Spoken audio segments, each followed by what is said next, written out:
Alors, comment sera la ville de demain? C'est la question principale qui sera débattue au BRAS. Des architectes et des urbanistes avaient déjà lancé, voici un an, un appel à la réflexion pour la ville de demain. Aujourd'hui, ils ont l'impression que rien n'a avancé et qu'au contraire, il est de plus en plus difficile de savoir comment les décisions sont prises. Pour en parler, nous recevons avec nous Nicolas Emmelers. Bonjour. Bonjour. Vous êtes urbaniste et juriste. Vous trouvez qu'on manque de vision pour la ville de Bruxelles, pour la ville de demain? En tout cas, nous, ce qu'on voulait mettre en avant, c'est le constat qu'il y a une forme d'impasse dans les politiques urbaines. Donc la façon dont on fait la ville aujourd'hui, elle va générer beaucoup de conflits, elle génère beaucoup d'incompréhension, beaucoup de frustration. Il y a une tendance à la radicalisation de certaines positions, à la polarisation des avis entre les acteurs. Et donc tout ça est pour nous pas vraiment de nature à créer en fait une vision de la ville désirable. Positive et enthousiaste. Positive et enthousiaste. L'idée n'est pas nécessairement de dire qu'il faut évidemment éviter les conflits, mais l'objectif c'est pour nous d'essayer de voir comment est-ce qu'on peut poser un cadre dans lequel l'ensemble des avis divergents peuvent s'exprimer de manière sereine et essayer de construire effectivement plutôt des solutions, puisqu'en fait la ville c'est pas l'accumulation d'avis individuels, c'est forcément une forme de dialogue qu'il faut arriver à construire entre des acteurs qui pensent potentiellement des choses différentes ou qui ont un vécu différent aussi. Mais est-ce qu'il n'y a pas un problème politique aussi à la base? Parce que quand on crée des plans, donc des plans d'aménagement, on peut dire les différents PAD. Prenons l'exemple du PAD Midi qui est depuis 20 ans dans les cartons, où on peut parler aussi du réaménagement du Heysel. Finalement, ces plans, ils ont été créés il y a 15 ans. On les a imaginés à ce moment-là et c'est aujourd'hui qu'ils arrivent en commission de concertation et que les habitants doivent donner leur avis. Et forcément, cette ville, elle a changé entre il y a 15 ans et aujourd'hui et on arrive avec un conflit. Tout à fait. Oui. Donc, quand je dis il y a un problème de méthode, c'est un problème de méthode qui vise l'ensemble des acteurs et donc y compris forcément les politiques et les pouvoirs publics. Il y a clairement cette idée que on ne donne potentiellement pas la parole aux bons acteurs au bon moment dans la façon dont le processus est organisé aujourd'hui. Et donc forcément, on a parfois, je pense, quand on est citoyen ou quand on est membre d'une association, l'impression qu'on n'est pas vraiment entendu dans le système. Et donc il y a forcément à partir de là des frustrations qui vont pouvoir se manifester. Et donc, c'est un petit peu ça le constat global qu'on faisait sur la méthode. Donc, c'est bien une question de remise en cause ou de remise en question de la façon dont on travaille, du point de vue des pouvoirs publics, mais aussi du point de vue des autres acteurs. Moi, qui sont les acteurs? Urbanistes et architectes. Moi, je suis urbaniste. On travaille sur le terrain depuis 15 ans à Bruxelles. Clairement, je pense qu'il y a aussi probablement une façon de faire différente qui doit être construite. Travailler plus avec les gens que pour les gens. Quand on est un bureau d'architecture, par exemple, tendance à parfois dessiner un petit peu de son côté, il faut peut-être travailler un petit peu différemment pour inclure aussi les habitants.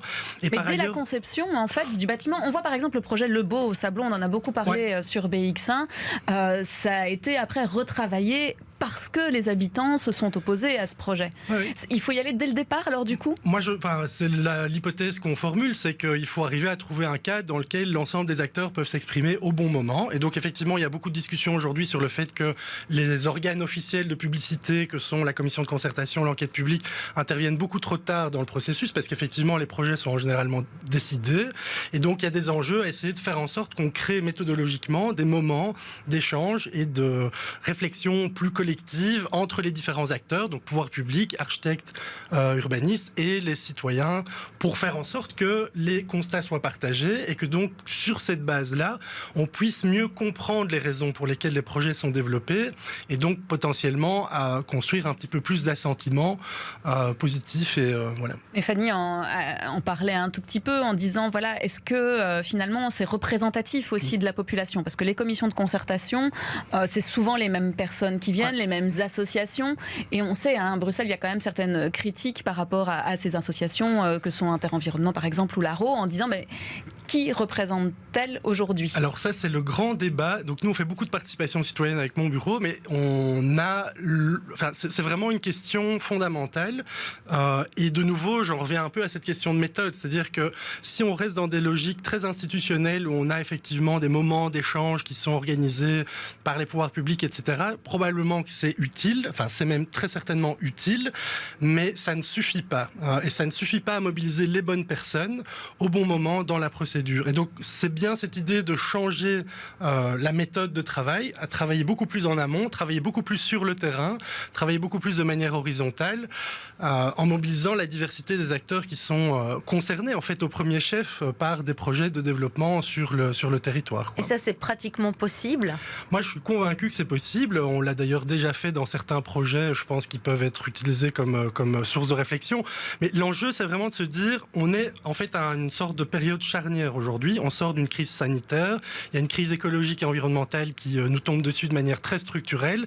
Donc on doit arriver à construire un modèle de ville désirable, valoriser la vie en ville et arriver à trouver les bonnes façons de faire en sorte que l'ensemble des acteurs qui y vivent ils puissent y prendre part de manière positive, quoi. C'est vrai qu'on a beaucoup parlé, notamment avec le Covid, de cette opposition entre la densification qu'on doit avoir aujourd'hui à Bruxelles et en même temps une verdurisation de la ville et garder des espaces verts. Pour vous, ça c'est aussi le thème central du débat de ce soir et ça doit être le thème central de la ville de demain. Donc c'est demain soir, mais pardon. C'est complètement fondamental comme thématique et c'est un très très bon exemple de sujet sur lequel à un moment donné, par le contexte d'organisation de la discussion telle qu'il est organisé aujourd'hui, les positions se radicalisent en fait. Donc on en revient à des situations extrêmement simplistes où on défend soit radicalement la nature, soit radicalement le logement social. La friche aux AFA est le meilleur exemple. La friche aux AFA, il y en a plein d'autres. Et donc les positions dans les deux cas sont en fait légitimes. L'enjeu, c'est d'arriver à faire en sorte qu'on trouve un équilibre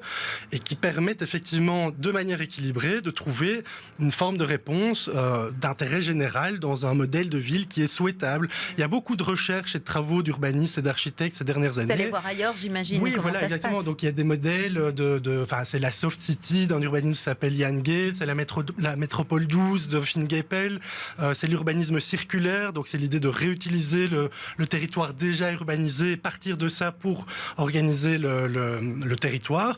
Donc on doit, à mon avis, trouver des nouveaux modèles et arriver à essayer de proposer ces nouveaux modèles dans une discussion qui sort de dialectiques complètement opposées. Pour le logement social ou pour la nature, on peut faire les deux. Et en fait, en mobilité, c'est la même chose pour la voiture ou pour le vélo. Donc on a beaucoup d'exemples de cette impasse dont je parlais tout à l'heure, où à un moment donné, il faut sortir de la logique et construire quelque chose qui est de l'ordre de la solution, quoi. Moi, j'ai juste envie de savoir qui peut participer à ces débats. Alors, l'objectif, c'est de faire en sorte que ce soit le plus ouvert possible. Donc, tout le monde est invité. Si je veux, je viens et je discute avec vous. Vous venez, vous habitez dans un quartier, il y a un projet qui pose question, vous venez. Pareil pour les questions de mobilité, pareil pour des questions thématiques que vous voulez mettre en avant dans la ville et qui ne seraient pas suffisamment aujourd'hui. C'est ouvert à tout le monde. L'idée, c'est qu'il y a un premier événement au Brass demain.